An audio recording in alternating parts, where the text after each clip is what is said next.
20 minute 20 खबर में आपका स्वागत है। आपके साथ मैं हूं अभिषेक। हम अगले 20 मिनट में आपको देश दुनिया की 20 ऐसी खबरें बताने वाले हैं जो इस वक्त न केवल सुर्खियों में हैं बल्कि दिलचस्प और अहम भी हैं।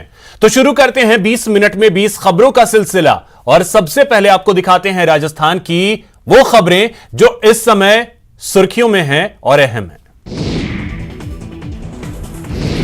भविष्य संवारने के बदले बच्चा स्कूटी चमका रहा है। जी हां, सरकारी स्कूल में छात्रों से स्कूटी धुलवाने का वीडियो सामने आया है।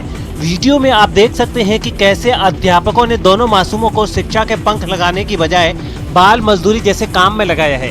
इतना ही नहीं, स्कूल में बच्चों से कुर्सियां भी साफ करवाई जाती हैं।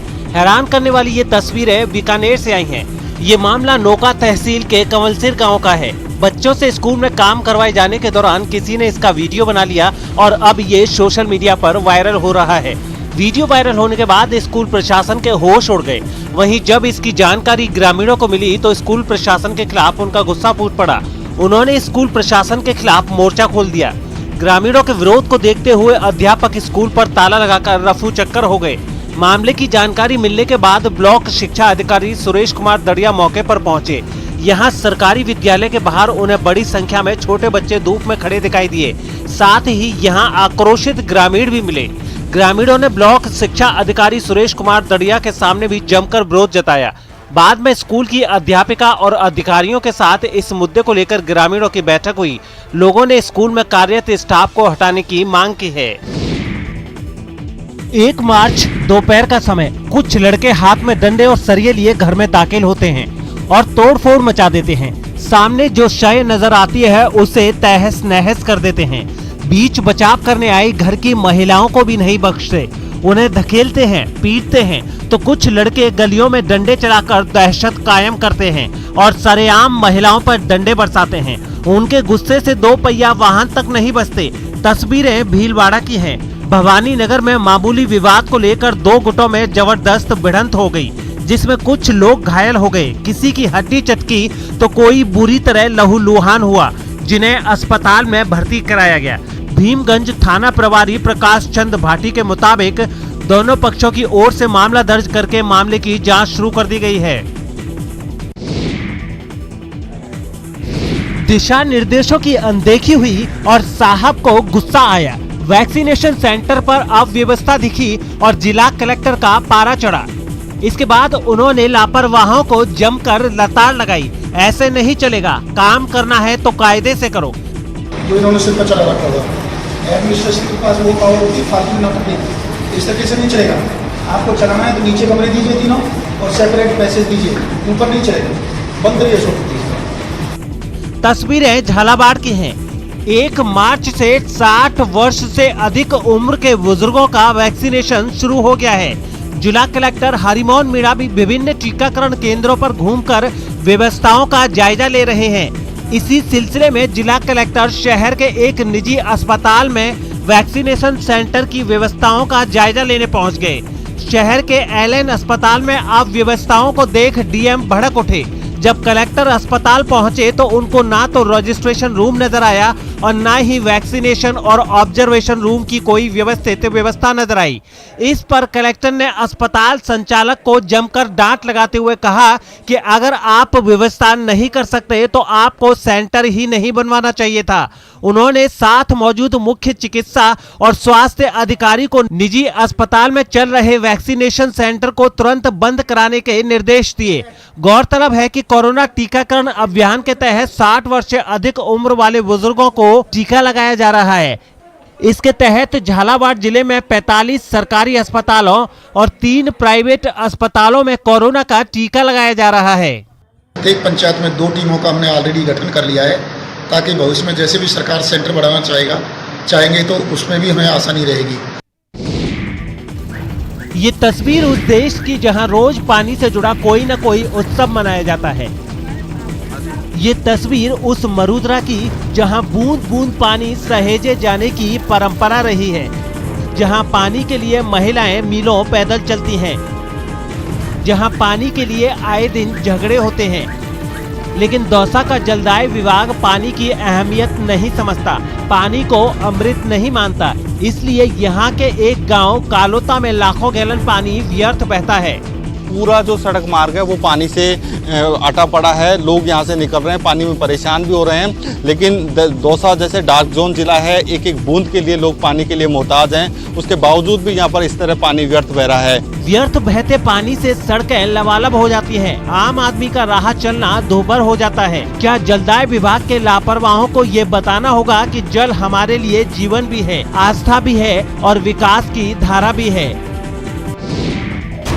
डूंगरपुर जिले में मिड डे मील बनाने वालों को पिछले 11 महीने से पैसा नहीं मिला है, जिससे जिले के 3736 कुक और हेल्पर प्रभावित हैं। उनका घर चलाना भी मुश्किल हो रहा है।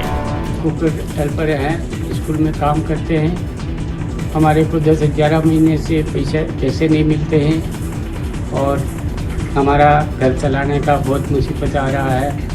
आज तक हमको एक पैसा मिला नहीं है। जबकि विभाग के पास करीब 4.5 महीने के बजट मौजूद होने की बात कही जा रही है, लेकिन ब्लॉक शिक्षा अधिकारियों की लापरवाही के चलते भुगतान नहीं हो पा रहा है। स्थानीय कार्यालय से 4.5 महीनों का भुगतान हुक्म हेल्पर के नाम कर दिया है, जो कि सीबीओ को दिया है और सीबीओ स्तर से 10 सीबीओ स्तर से वो भुगतान इनके खातों में किया जाना पेंडिंग है। इनको हम जो है वो रोज फोन करके बता रहे हैं कि जो वो शीघ्र छोटे जो कार्मिक है इनको जो है वो मानदेय दे दिया जाए। गौरतलब है कि डूंगरपुर जिले में शिक्षा विभाग की ओर से 2234 स्कूल संचालित किए जा रहे हैं, जिनमें 3736 कुक और हेल्पर्स अपनी सेवाएं दे रहे हैं। सरकार की ओर से एक कुक कम हेल्पर को प्रति माह 1320 रुपए का मानदेय दिया जाता है। हमें गर्मी में ये चादर बहुत तपते हैं, सर्दी में सर्दी बहुत लगती है। हमें इसमें गर्मी लगती है, सर्दी लगती है। बूंदी के 3 ऐसे स्कूलों की कहानी है ये, जहां स्कूल के नाम पर ये टेंट और शेड हैं। तपती गर्मी हो या फिर कड़ाके की सर्दी, यहाँ के बच्चों को इसी में पढ़ना पड़ता है। बूंदी में जिन 3 गांवों के स्कूल के पास अपना भवन नहीं है, उनमें नेनवा उपखंड क्षेत्र के चीता की झोपड़ी, बालापुरा और कालामाल गांव शामिल हैं। हमें गर्मी में ये चादर बहुत तपते हैं, सर्दी में सर्दी बहुत लगती है और बरसात में यहाँ पे कीचड़ हो जाता है, बहुत पानी बढ़ जाता है। हमें इसमें गर्मी लगती है, सर्दी लगती है और बारिश में बेगी छुट्टी हो जाती है, इसलिए हमारे पढ़ाई नहीं होती है। चीता की झोपड़ी गांव के लोगों का कहना है कि कई बार शिक्षा विभाग से शिकायत की गई, यहां तक कि स्थानीय विधायक अशोक चांदना, जो प्रदेश सरकार में खेल मंत्री भी हैं, उन्हें भी कहा गया, लेकिन अभी तक किसी ने इनकी बातों पर ध्यान नहीं दिया। स्थानीय विधायक जो यहाँ के जनप्रतिनिधि जो विधायक हैं और हमारे सरकार मंत्री हैं चांदना जी, उसको इतनी बार अवगत करवा दिया जिसकी कोई सीमा नहीं है, और प्रशासनिक अधिकारी को इतना अवगत करवा दिया, फिर भी इस गांव की ओर किसी का भी ध्यान नहीं है। बाड़मेर चौहटन रोड पर स्थित पुलिस चांदमारी इलाका मंगलवार को गोलियों की तड़तड़ाहट से गूंज उठा। एक के बाद एक फायर की आवाज से हर कोई हैरान रह गया। रेत के टीबे और उसके आसपास खतरे के निशान वाले लाल झंडे लिए हुए खड़े जवानों को देखकर लोग अचंभित हो गए। जब ध्यान से देखा तो पता चला यहाँ एनसीसी के कैडेट्स के लिए फायरिंग की ट्रेनिंग आयोजित की गई है। एनसीसी कर्नल की देखरेख में आयोजित की गई इस ट्रेनिंग में बाड़मेर पीजी कॉलेज के बॉयज और गर्ल्स कैडेट्स के साथ साथ जैसलमेर के पीजी कॉलेज के बॉयज और गर्ल्स कैडेट्स ने भी भाग लिया। गर्ल्स कैडेट्स के मुताबिक कॉलेजी तालीम में एनसीसी की वजह से खाकी पहनने का गौरव मिलने के बाद हथियारों को सीखने का अनुभव बेहद रोमांचित करने वाला रहा। बहुत मतलब आगे बढ़ चुके हैं हम। बाकी वेपन ट्रेनिंग से बहुत अच्छा लगता है, जोश जुनून उत्पन्न होता है। बाड़मेर जिले के सबसे बड़े पीजी महाविद्यालय में चल रहे 5 दिवसीय संयुक्त वार्षिक प्रशिक्षण शिविर के दूसरे दिन कैडेट्स हथियारों की तालीम से रूबरू होते नजर आए। बाड़मेर और जैसलमेर की गर्ल्स और बॉयज कैडेट्स को हथियारों की बारीकियां सिखाई गयीं। कोविड-19 के बाद हमारी बटालियन ने ये कैंप करवाया। हमारे साथ आए हुए ये जैसलमेर के बच्चे कैडेट, बहुत गर्व महसूस होता है कि आज का दिन हमारे लिए बहुत इम्पोर्टेंट है। वेपन ट्रेनिंग एक कैडेट के लिए बहुत ही अहम रहती है। हमारा ग्रुपिंग स्कोर भी बहुत अच्छा रहा। चलिए अब आपको दिखाते हैं दूसरे राज्यों की खबरें।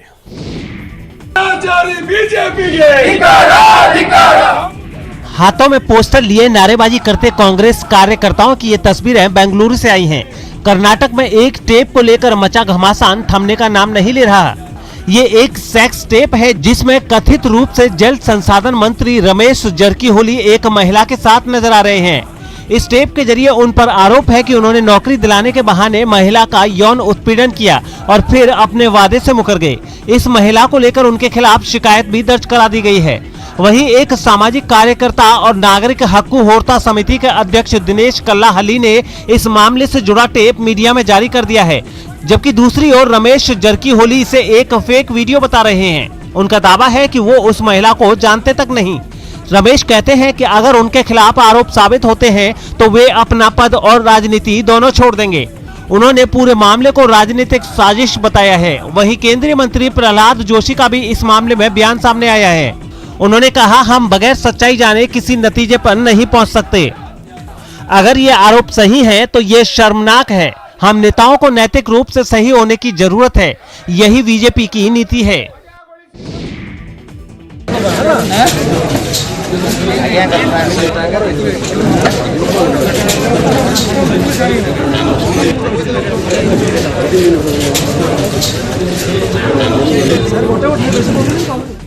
नोटों के बंडल सजाते पुलिस वाले और चेहरा छिपाकर खड़े किए गए आरोपी। तस्वीरें ओडिशा की हैं। कोरापुट पुलिस ने 7 करोड़ 90 लाख के नकली नोट बरामद किए हैं। पुलिस को ये कामयाबी उस वक्त मिली जब टीम ने एक कार की तलाशी ली। कार में 500 के फर्जी नोटों के 1580 बंडल बनाकर रखे गए थे। पुलिस के मुताबिक ये सभी नकली नोट छत्तीसगढ़ के रायपुर से विशाखापट्टनम ले जाए जा रहे थे, जहां नकली नोटों का ये जखीरा किसी को सौंपा जाना था।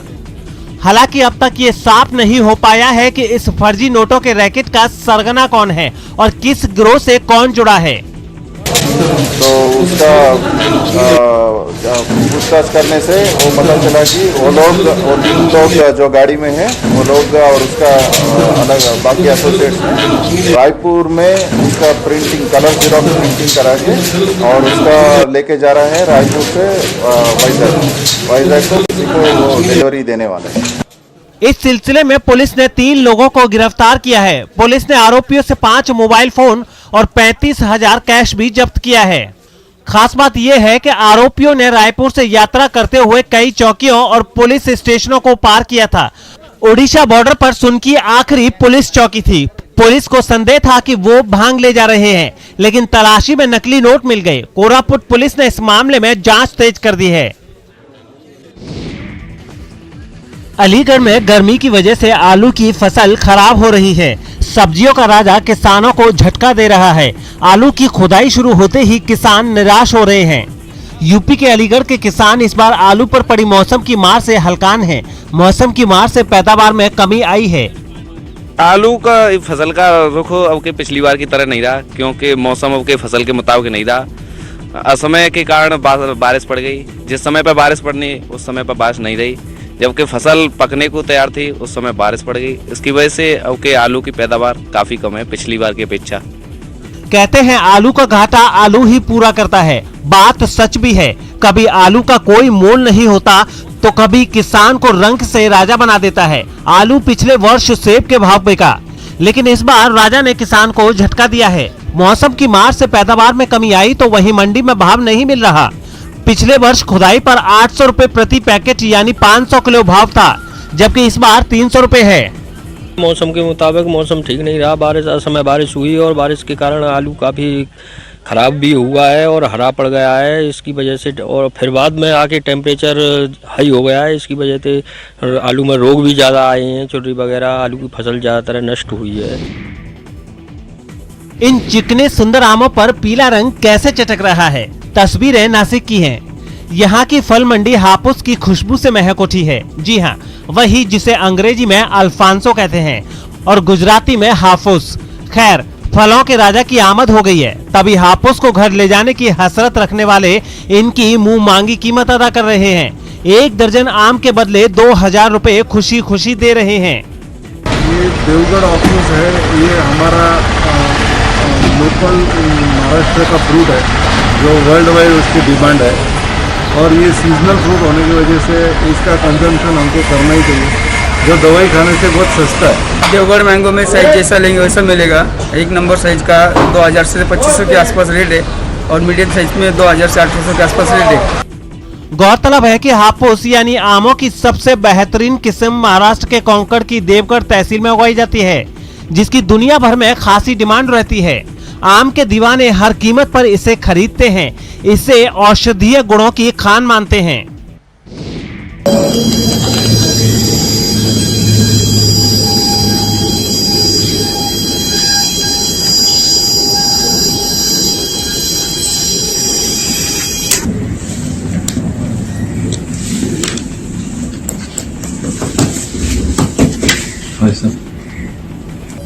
वैक्यूम क्लीनर ऑन हुआ और कागज के छोटे छोटे टुकड़े उसमें समाने लगे। सफाई के बाद क्लीनर से उन्हें अलग कर दिया गया, यानी वैक्यूम क्लीनर काम के पैमाने पर एकदम खरा उतरा। बेहतर डिजाइन, पोर्टेबल साइज, लेकिन बात सिर्फ इतनी नहीं है, ये वैक्यूम क्लीनर कई मायनों में नायाब है। ये दुनिया का सबसे छोटा वैक्यूम क्लीनर है। इंडियन बुक ऑफ रिकॉर्ड्स ने इसे दुनिया का स्मॉलेस्ट यानी सबसे छोटा वैक्यूम क्लीनर करार दिया है। इसे आंध्र प्रदेश के एक इंजीनियरिंग स्टूडेंट ने तैयार किया है। The demo what he had shown, it worked really well and it was able to suck small pieces of paper that were in the form of microparticle and it was able to suck inside it. मर्दानगी की चाहत गधों की जान पर भारी पड़ रही है। जी हाँ, आंध्र प्रदेश में मांस के लिए गधों को अंधाधुंध काटा जा रहा है। यहाँ पर गधे विलुप्त होने की कगार पर पहुँच गए हैं। यहाँ पर गधों को मारकर उनके अवशेषों को नहरों में फेंका जा रहा है। इससे लोगों के स्वास्थ्य को लेकर खतरा पैदा हो गया है। बाजार में गधों का मांस करीब 600 रुपए किलो बिक रहा है। मीट बेचने वाले एक गधा खरीदने के लिए 15 से 20 हजार रुपए तक दे रहे हैं। इस पर रोक लगाना राज्य सरकार के लिए एक बड़ी चुनौती बन गई है। दरअसल देश में गधों के मांस का उपयोग कई लोग खाने के लिए करते हैं, लेकिन आंध्र प्रदेश में गधों के मांस को लेकर कई धारणाएं हैं। यहाँ के लोगों को लगता है कि गधे का मांस खाने से यौन क्षमता बढ़ती है। गौरतलब है कि देश में गधों को विलुप्त होने वाले जानवरों की लिस्ट में रखा गया है। अगर जल्द ही गधों की जनसंख्या में बढ़ोतरी नहीं हुई तो कई राज्यों से ये जानवर पूरी तरह से गायब हो सकता है। मणिपुर की राजधानी इम्फाल में खेती किसानी की जय जयकार हो रही है, और हो भी क्यों ना। प्रगतिशील किसानों ने मशरूम की खेती करके जो पसीना बहाया है वो उनके परिवार के लिए सोना साबित हो रहा है। जी हाँ, मशरूम की खेती बेरोजगारों के जीवन में बहार लेकर आ रही है, महिलाओं को सशक्त बना रही है, उनके चेहरे पर मुस्कुराहट सजा रही है। वैसे देश के अलग अलग राज्यों में किसान मशरूम की खेती से अच्छा मुनाफा कमा रहे हैं। कम जगह और कम समय के साथ ही इसकी खेती में लागत भी बहुत कम लगती है, जबकि मुनाफा लागत से कई गुना ज्यादा मिल जाता है। दूसरी बात, मशरूम की खेती के लिए किसान किसी भी कृषि विज्ञान केंद्र या फिर कृषि विश्वविद्यालय में प्रशिक्षण ले सकते हैं। गौरतलब है कि विश्व में मशरूम की खेती हजारों वर्षों से की जा रही है, जबकि भारत में मशरूम के उत्पादन का इतिहास लगभग 3 दशक पुराना है। भारत में मशरूम के उत्पादन में लगातार वृद्धि भी देखी जा रही है।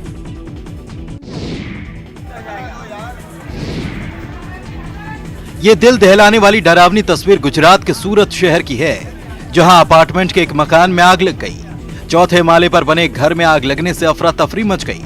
फायर ब्रिगेड की टीम मौके पर पहुंचती उससे पहले लोग जान बचाने के लिए खुद की जान खतरे में डालते दिख रहे हैं।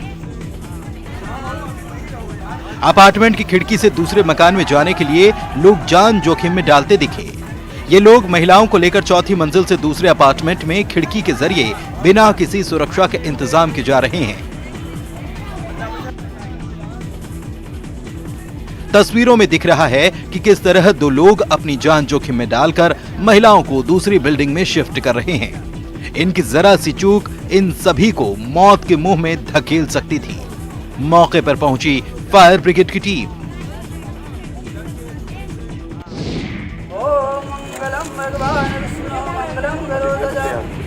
कांकेर जिला जेल परिसर में प्रेमी प्रेमिका की शादी कराई गई। शादी का झांसा देकर प्रेमी दीपक ने शादी से इनकार कर दिया था, जिसके बाद प्रेमिका ने दीपक के खिलाफ थाने में शिकायत दर्ज कराई थी। पुलिस ने कार्रवाई करते हुए दीपक को जेल भेज दिया। जेल जाने के बाद दीपक का हृदय परिवर्तन हुआ और उसने अपनी प्रेमिका से शादी करने का फैसला किया। दोनों के परिवार वाले भी इस शादी के लिए तैयार हो गए। परिवार ने कोर्ट में शादी को लेकर अर्जी दी। कोर्ट ने सुनवाई करते हुए जेल प्रशासन को जेल के अंदर ही शादी कराने का निर्देश दिया, जिसके बाद ये दोनों प्रेमी प्रेमिका शादी के बंधन में बंध गए।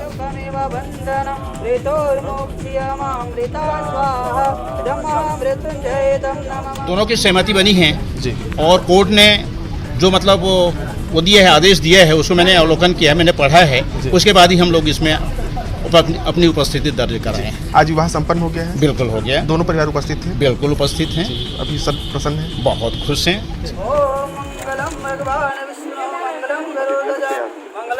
शादी के बाद प्रेमिका और उनके परिवार वाले खुश नजर आए। पहली बार जेल परिसर में हुई शादी से जेल के अधिकारी भी खुश दिखे।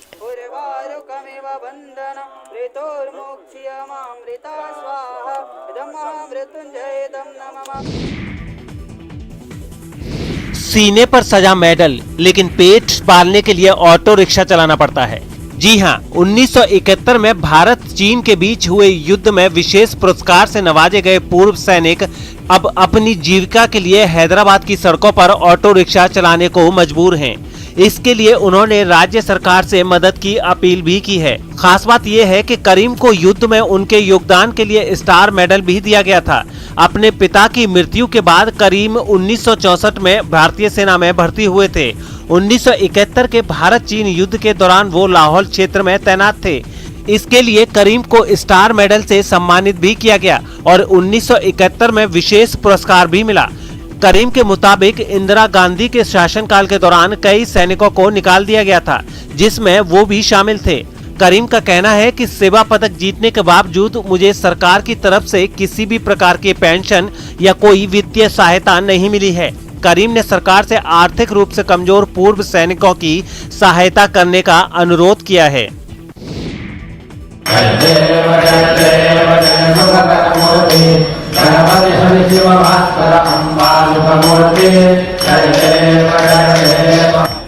जय देव जय देव जय मंगल मूर्ति, दर्शन मात्रे मनकामना पूर्ति। जय देव जय देव। मंगलवार को अंगार की चतुर्थी पर मुंबई के सिद्धि विनायक मंदिर में श्रद्धालुओं का तांता लग गया। सुबह सुबह ही श्रद्धालु गणपति मंदिर पहुंच गए। यहां भक्तों ने कोरोना महामारी की वजह से मंदिर के बाहर से ही पूजा की।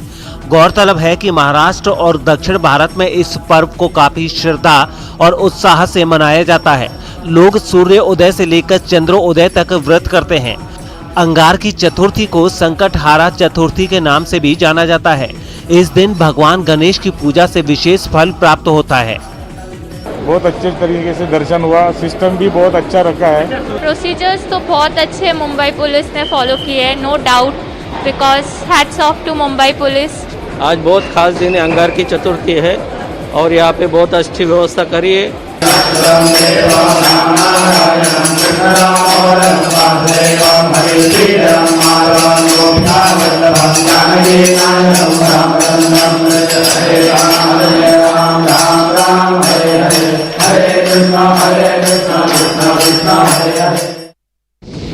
चलिए अब देखते हैं कुछ अंतर्राष्ट्रीय खबरें। इंडोनेशिया के उत्तरी सुमात्रा से डरा देने वाली तस्वीरें सामने आईं, जहां माउंट सिनाबुंग ज्वालामुखी में जोरदार धमाका हो गया। उसमें पिछले साल अगस्त के बाद इतना बड़ा धमाका हुआ और जो तस्वीरें सामने आई उन्हें देखकर किसी के भी रोंगटे खड़े हो जाए।